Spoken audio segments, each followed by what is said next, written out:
All right, YouTube, good morning. Let's take a walk. So, it's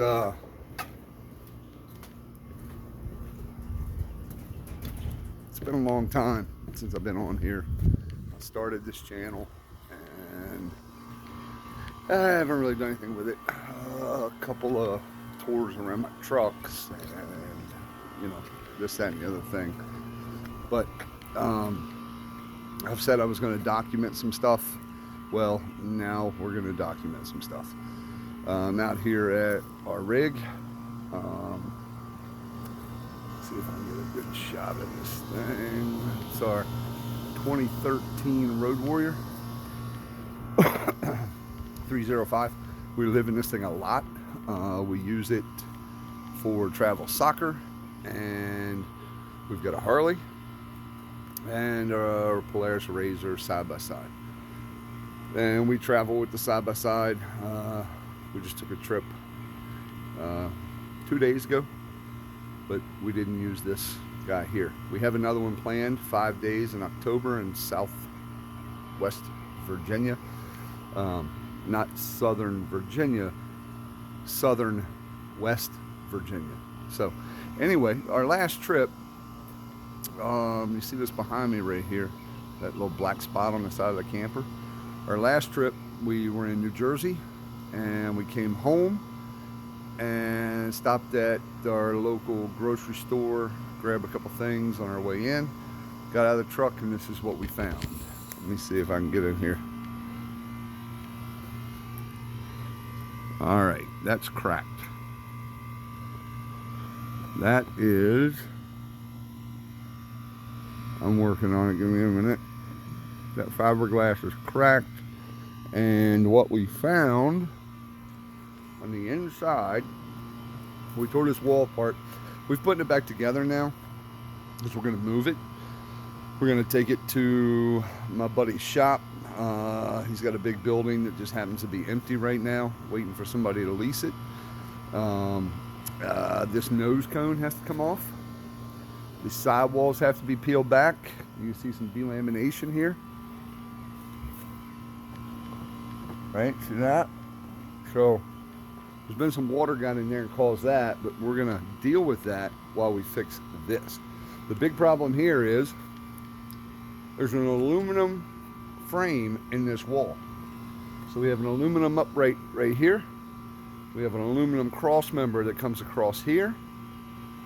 The upright is welded down here. The cross member is welded right here. So those welds have broke.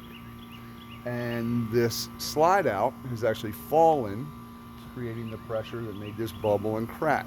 All right, so we took this out.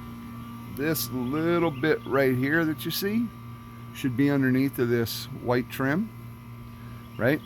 Well, the pressure on that bubbled this out, made it split. So what we're gonna do, well, let me back up just a minute. In here, this tube is 2 inches by 1.25 inches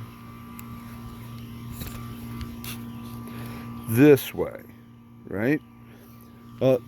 They only welded that in the very center. There's about 1/2 inch of weld. So that tubing actually crushed, the tubing collapsed around that weld, so it made a U. The weld being, give me a minute here, the weld being right in the center of my crutch of my thumb, right? So it should have been straight, but instead it's shaped like a U. And then the weld broke. As well, the weld here broke, which allows this section to bow down, which probably created the undue stress that was there. So we are going to document this as thoroughly as possible. I will not be doing the fiberglass repair. I'm going to have somebody else do that. A young man I know who repairs boats. But the rest of this we're going to do. We're going to take that nose cone off. We've done extensive research, talked to a repairman who we trust. I do weld. I've got a bottle of argon and a spool gun, so I can weld the aluminum. We're going to re-weld the aluminum. We're going to straighten the tubing. We're going to re-weld it. We're going to put a deadman underneath of it. We're going to weld that. And then we're going to put an 1/8" aluminum gusset all the way around it. This sidewall is 2 layers of 1/8" Luan, glued to the aluminum and foam frame.